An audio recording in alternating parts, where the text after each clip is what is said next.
Okay, this is an experiment with polyrhythms, and probably only of interest to people who have weird musical interests. But so the first track that you're going to hear here is basically recorded one beat per 4 bars, which is pretty standard. You can hear that just going along as a kind of rhythm track. And then what we're going to do is we're going to do something you can do in Ableton, is we're going to use 5 bars, and we're going to have 2 beats within 5 bars. You can hear that here.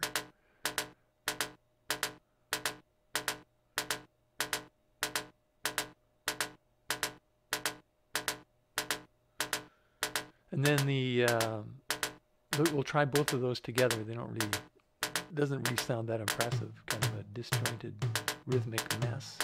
And now here's the third track, which is recording 1 beat every 9 bars, which is another thing you can do in Ableton. And so all you're hearing is the first beat and then 8 more bars after it, so a total of 9, which is a pretty unusual rhythm. And now if we hear the 3 together again, it doesn't really sound all that interesting.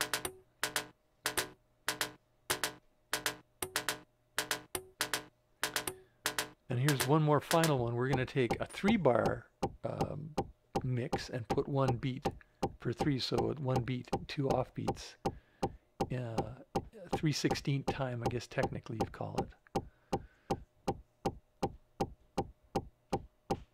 Now here's the interesting part. If we put all those together, it actually creates this kind of magical combination, and actually sounds pretty interesting. And you can see below the beats on the bar markers showing how different each one of them is, and yet they blend together quite well. And now, after having developed that little polyrhythm background, I put a piano piece on top of it, something I thought kind of fit.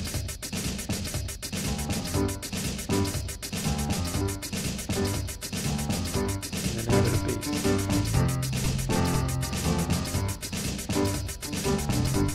So that's the magic of polyrhythms.